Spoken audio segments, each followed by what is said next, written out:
وَلَقَدْ يَسَّرْنَا الْقُرْآنَ لِلذِّكْرِ فَهَلْ مِن مُّدَّكِرٍ قال رسول الله صلى الله عليه وسلم بلغوا عني ولو آية. نحمده ونصلي على رسوله الكريم. اعوذ باللہ من الشیطان الرجیم. بسم اللہ الرحمن الرحیم. رسول مقبول صلی اللہ علیہ وسلم نے فرمایا، جو شخص میری امت کے فائدے کے واسطے دین کے کام کی 40 حدیثیں سنائے گا اور حفظ کرے گا، خدا تعالی اس کو قیامت کے دن عالموں اور شہیدوں کی جماعت میں اٹھائے گا اور فرمائے گا کہ جس دروازے سے چاہے جنت میں داخل ہو جاؤ.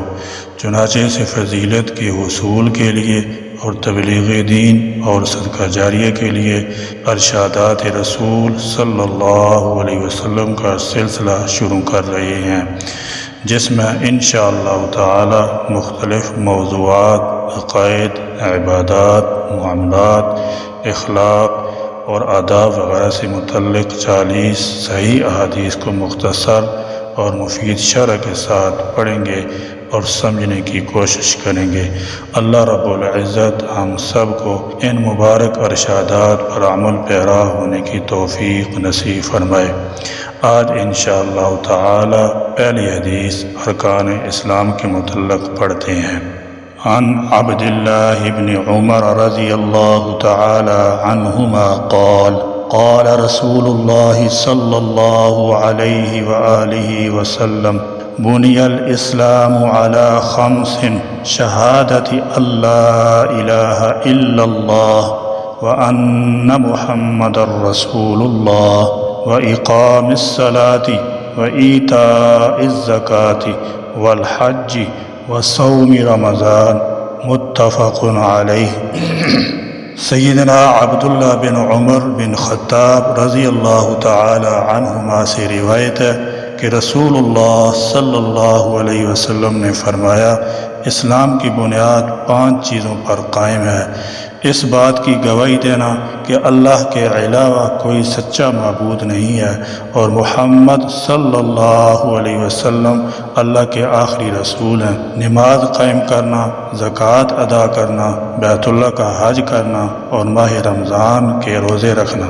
اس حدیث میں نبی صلی اللہ علیہ وسلم نے فرمایا، بنی الاسلام علی 5، یعنی دین اسلام میں 5 ایسے امور ہیں جو سب سے اہم اور سب سے واجب ہیں.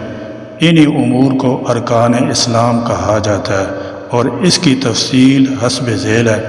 شہادت ان لا الہ الا اللہ وان محمد رسول اللہ، یعنی پہلا رکن لا الہ الا اللہ اور محمد الرسول اللہ کی گواہی دینا، یعنی اس بات کی گواہی دینا کہ اللہ کے علاوہ کوئی سچا معبود نہیں اور محمد صلی اللہ علیہ وسلم اللہ کے رسول ہیں. یہ رکن تمام رکنوں میں سب سے بڑا اور عظیم ہے. لہذا جس نے شہادتین لا الہ الا اللہ اور محمد الرسول اللہ کو زبان سے ادا کیا اور دل سے اس پر ایمان لایا تو وہ دین اسلام میں داخل ہو گیا. اور فرمایا وَإِقَامِ الصَّلَاةِ، دوسرا رکن نماز قائم کرنا.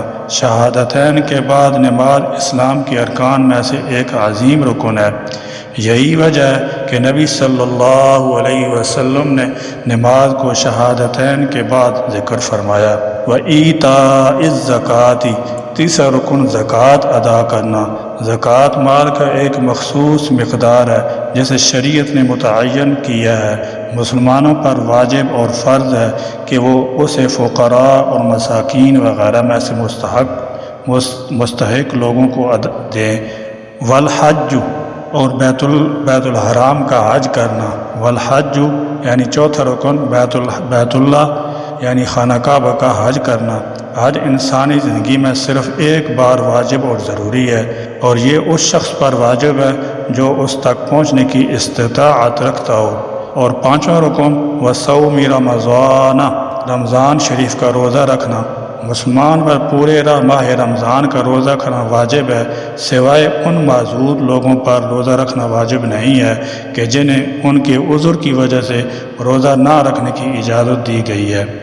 یہ وہ ارکان ہیں جن پر دین اسلام کی بنیاد قائم ہے۔ ان ارکان کے احکام و آداب کی تفصیلات عقائد اور فقہ کی کتابوں میں موجود ہیں، وہاں دیکھی جا سکتی ہے۔ سبحانک اللہم و بحمدک اشہد ان لا الہ الا انت استغفرک و اتوب الیک، وآخر دعوانا ان الحمد للہ رب العالمین۔